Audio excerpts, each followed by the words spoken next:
துல்லாஹி வபரகாத்துஹு நஹ்மதுஹு நுஸல்லி வ நுஸல்லிமு அலா ரசூலிஹில் கரீம் வ அலா ஆலிஹி வ அஸ்ஹாபிஹி வ பாரிக் வஸல்லிம். இன்றைக்கு சூரத்துல் பக்ராவுடைய சிறப்புகளை பற்றியும் அதனுடைய கருத்துக்களை பற்றியும் நாம் பார்க்க இருக்கிறோம். முஃபஸ்ஸிரீன்கள் நமக்கு இந்த சூரத்துல் பக்ராவை பற்றி சொல்லும் பொழுது, ஹிய அத்துவலு சுவரில் குர்ஆனி அலல் இத்லாக், குர்ஆன் ஷரீஃபிலே மிக நீண்ட சூறாவாக சூரத்துல் பக்ரா இருக்கிறது. மேலும் வஅலமு சூரத்தின் ஃபில் குர்ஆனி, குர்ஆனிலே மிகவும் மகத்தான சூறாவாக பிரமாண்டமான சூறாவாக சூரத்துல் பக்ரா இருக்கிறது என்பதாக முஃபஸ்ஸிரீன்கள் நமக்கு தெளிவுபடுத்துகிறார்கள். காரணம் என்ன தெரியுமா? ஏன் மகத்தான சூரா, பிரமாண்டமான சூரா ஏன் இதற்கு பெயர் பெற்றது? காரணம் முஃபஸ்ஸிரீன்கள் சொல்கிறார்கள், ஃபீஹி அல்ஃபு அம்ரின், இந்த சூரத்துல் பக்ராவில் 1000 ஏவல்கள் இருக்கிறது. அல்ஃபு நஹீன், 1000 விலக்கல்கள் இருக்கிறது. அல்ஃபு ஹுக்குமின், 1000 சட்டங்கள் இருக்கிறது. அல்ஃபு ஹபரின், 1000 செய்திகள் இருக்கிறது என்பதாக முஃபஸ்ஸிரீன்கள் நமக்கு ஞாபகப்படுத்துகிறார்கள். இந்த ஒரு சூறாவிலே மாத்திரம் 1000 ஏவல்கள், 1000 விலக்கல்கள், 1000 சட்டங்கள், 1000 செய்திகள் இருக்கிறது என்று சொன்னால் இந்த சூரத்துல் பக்ராவுடைய கருத்து எந்த அளவிற்கு இருக்கும் என்பதை நாம் சற்று சிந்தித்து பார்க்க வேண்டும். ஹஜ்ரத் உமர் ரலியல்லாஹு தஆலா அன்ஹு அவர்களை பற்றி முஃபஸ்ஸிரீன்கள் சொல்லும் பொழுது, இந்த சூரத்துல் பக்ராவை விளங்குவதற்கு மாத்திரம், இதை விளங்கி படிப்பதற்கு மாத்திரம் உமர் ரலியல்லாஹு தஆலா அன்ஹு அவர்கள் 12 ஆண்டுகள் எடுத்துக்கொண்டார்கள் என்பதை முஃபஸ்ஸிரீன்கள் ஞாபகப்படுத்துகிறார்கள்.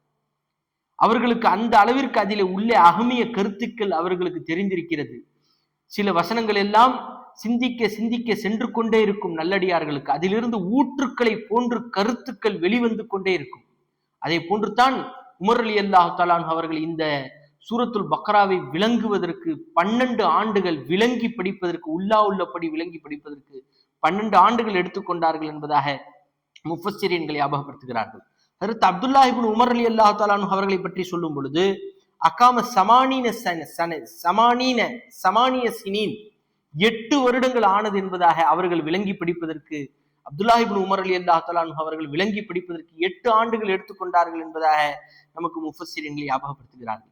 காரணம், அவ்வளவு செய்திகள், அவ்வளவு தகவல்கள் முஃமின்களை பற்றியும் கூறப்படுகிறது, காஃபிர்களை பற்றியும் கூறப்படுகிறது, முனாஃபிகின்களை பற்றியும் சொல்லப்படுகிறது, குர்ஆனை எதிர்ப்பவர்களுக்கும் இந்த வசனத்திலே பதில் இருக்கிறது என்றெல்லாம் முஃபஸ்ஸிரீன்கள் நமக்கு ஞாபகப்படுத்துகிறார்கள்.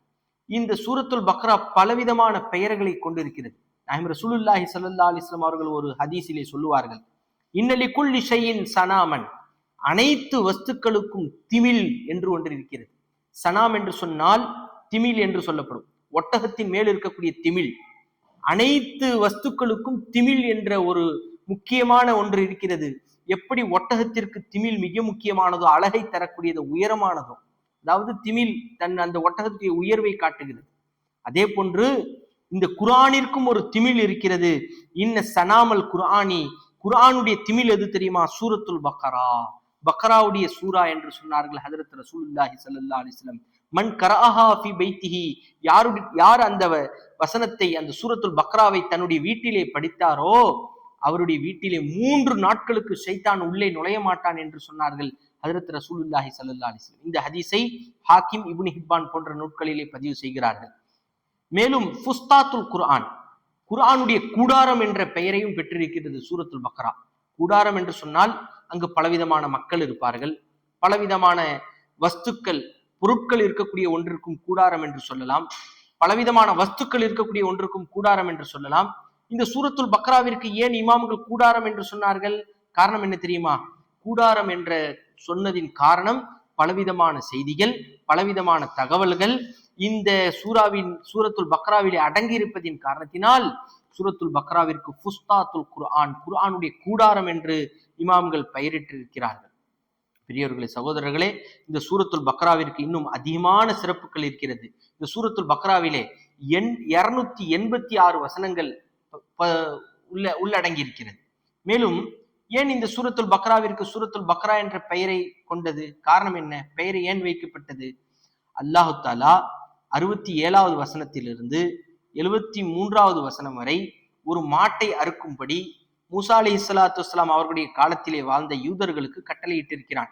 அந்த மாட்டை பற்றி இந்த சூறாவிலே பேசப்படுவதின் காரணத்தினால் இந்த சூறாவிற்கு சூரத்துல் பக்ரா என்ற பெயரை பெற்றிருக்கிறது என்பதாக முஃபஸ்ஸிரீன்கள் ஞாபகப்படுத்துகிறார்கள். மேலும் இந்த சூறாவை பற்றி நாயகம் ரசூலுல்லாஹி ஸல்லல்லாஹு அலைஹி வஸல்லம் அவர்கள் சொல்லும் பொழுது, லா தஜஅலு புயூத்தக்கும் மகாபிர், உங்களுடைய வீடுகளை நீங்கள் கபூர்களாக நீங்கள் ஆக்கிவிடாதீர்கள். அதாவது இருள் சூழ்ந்ததாக தனியாக விடப்பட்டதாக நீங்கள் ஆக்கிவிடாதீர்கள். நீங்கள் உங்களுடைய வீடுகளை மலக்குகள் வரக்கூடிய இடமாக மாற்றுங்கள். அதை எப்படி சொன்னார்கள் என்று சொன்னால், இன்ன ஷைத்தான், நிச்சயமாக ஷைத்தான், யன்ஃபிரு மினல் பைத், ஒரு வீட்டிலிருந்து ஷைத்தான் விரண்டு ஓடுகிறான். எப்படிப்பட்ட வீடு? அல்லதி துக்ரஉ ஃபீஹி சூரத்துல் பக்ரா, சூரத்துல் பக்ரா யாருடைய வீட்டிலே ஓதப்படுகிறதோ அந்த வீட்டிலிருந்து ஷைத்தான் விரண்டு ஓடுகிறான் என்று சொன்னார்கள் ஹஜ்ரத் ரசூலுல்லாஹி ஸல்லல்லாஹு அலைஹி வஸல்லம். ஷைத்தான் விரண்டு ஓடிவிட்டால் மலக்குகள் எல்லாம் வர ஆரம்பித்து விடுவார்கள், நல்லோர்கள் வர ஆரம்பித்து விடுவார்கள், அல்லாஹுடைய ரஹ்மத் இறங்க ஆரம்பித்து விடும். இவ்வளவு கருத்துக்கள் அந்த ஹதீஸில் இருக்கிறது. எனவே நாமும் தினமும் சூரத்துல் பக்ராவை ஓத வேண்டும். மேலும் நாயகம் ரசூலுல்லாஹி ஸல்லல்லாஹு அலைஹி வஸல்லம் அவர்கள் சொன்னார்கள், இக்ரஉ சூரத்துல் பக்ரா, சூரத்துல் பக்ராவை நீங்கள் தினமும் ஓதுங்கள். ஃபஇன் அஹ்தஹா பரக்கத்துன், யார் அந்த சூரத்துல் பக்ராவை பற்றி பிடித்துக் கொண்டாரோ அவருக்கு விஸ்தீரணமான வாழ்வு. இஸ்லாத்திலும் விஸ்தீரணம், ஈமானிலும் பரக்கத்து, பொருளாதாரத்திலும் பரக்கத்து, உடலிலே சிஹத்திலும் பரக்கத்து, வீட்டிலே இருக்கக்கூடிய சந்தோஷத்திலும் பரக்கத்து, அனைத்து விஷயங்களிலும் நமக்கு விஸ்தீரணம் ஏற்பட்டுவிடும், பரக்கத்து ஏற்பட்டுவிடும். தர்குஹா ஹஸ்ரத்துன், யார் அந்த சூரத்துல் பக்ராவை விட்டு விட்டாரோ அவருக்கு கஷ்டம் தான், நஷ்டம் தான் என்று சொன்னார்கள் ஹஜ்ரத் ரசூலுல்லாஹி ஸல்லல்லாஹு அலைஹி வஸல்லம். மேலும் சொன்னார்கள், சூனியம் தீண்டாது என்று சொன்னார்கள். சூனியத்திற்கெல்லாம் நிவாரணம் அளிக்கக்கூடியதாக இந்த சூரத்துல் பக்ரா இருக்கிறது என்பதாக ஹஜ்ரத் ரசூலுல்லாஹி ஸல்லல்லாஹு அலைஹி வஸல்லம் அவர்கள் சொல்கிறார்கள். மேலும் பொதுவாக குர்ஆனே நமக்கு மறுமையிலே ஷஃபியாக வரும். அபூ உமாமத்துல் பாஹிலி ரலியல்லாஹு தஆலா அன்ஹு அவர்கள் ஒரு ஹதீஸை அறிவிப்பார்கள். நாயகம் ரசூலுல்லாஹி ஸல்லல்லாஹு அலைஹி வஸல்லம் அவர்கள் சொல்ல நான் கேட்டிருக்கிறேன், இக்ரஉ அல் குர்ஆன, குர்ஆனை நீங்கள் ஓதுங்கள், ஃபைன்னஹு யஅதி யௌமல் கியாமத்தி ஷஃபியன் லி அஸ்ஹாபிஹி, குர்ஆன் அதை ஓதக்கூடியவர்களுக்கு ஷஃபியாக பரிந்துரை செய்யக்கூடியதாக கியாமத்துடைய நாளையில் வரும். எல்லாம் நம்மை விட்டு ஓடிவிடுவார்கள், குடும்பத்தார்கள் எல்லாம் ஓடிவிடுவார்கள், ஆனால் நாம் ஓதிய குர்ஆன் நமக்கு பரிந்துரை செய்ய அன்றைய நாளில் வரும் என்று சொன்னால் இந்த குர்ஆனை பற்றி பிடித்துக் கொள்ள வேண்டும். மேலும் நாயகம் ரசூலுல்லாஹி ஸல்லல்லாஹு அலைஹி வஸல்லம் அவர்கள் சொன்னார்கள், இக்ரஉ அஸ்-ஸஹ்ராவைன், குறிப்பாக ஸஹ்ராவைன் என்று சொன்னால் அலங்காரமான இரண்டை ஓதுங்கள், ஒளிரூட்டப்பட்ட இரண்டை ஓதுங்கள்.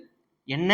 அல் பக்கரத்த வ ஆல இம்ரான், பக்ராவையும் ஆல இம்ரான் சூராவையும் தினமும் ஓதுங்கள் என்று சொன்னார்கள் ஹஜ்ரத் ரசூலுல்லாஹி ஸல்லல்லாஹு அலைஹி வஸல்லம். அதற்கு காரணத்தை பற்றி சொல்லும் பொழுது, ஃபஇன்னஹுமா, அந்த இரண்டு சூறாக்களும் தஅத்தியானி யௌமல் கியாமா, கியாமத்துடைய நாளையில் வரும், கஅன்னஹுமா கமாமத்தானி அவ் கயாயத்தானி, தன்னுடைய தலைக்கு மேல் மேகங்களை போன்று வரும் என்று சொன்னார்கள் ஹஜ்ரத் ரசூலுல்லாஹி ஸல்லல்லாஹு அலைஹி வஸல்லம். மனிதர்களுக்கு மேல் ஒரு இருள் படிந்ததாக, ஒரு இருளானதை போன்று நமக்கு குளுமையான முறையிலே நமக்கு தலைக்கு மேல் வரும் என்று சொன்னார்கள் ஹஜ்ரத் ரசூலுல்லாஹி ஸல்லல்லாஹு அலைஹி வஸல்லம். மேலும் சொன்னார்கள், கஅன்னஹுமா ஃபிர்கானி மின் தைரின் சவ்வாஃபின், வரிவரியாக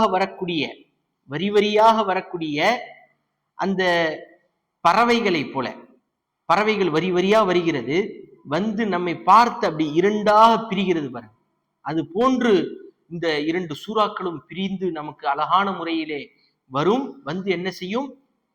துஹாஜானி, அல்லாஹ்விடத்தில் முறையிடும், அன் சாஹிபிஹிமா, இந்த சூரத்துல் பக்ராவையும் ஆல இம்ரானையும் ஓதியவர்களுக்கு முறையிடும் அல்லாஹ்விடத்திலே, யா அல்லாஹ், என்னை இந்த அடியான் என்னை ஓதினான், என்னை பற்றி பிடித்துக் கொண்டான், என்னை விளங்கினான், என்னை கொண்டு அமல் செய்தான் என்றெல்லாம் அல்லாஹ்விடத்தில் முறையிடும்.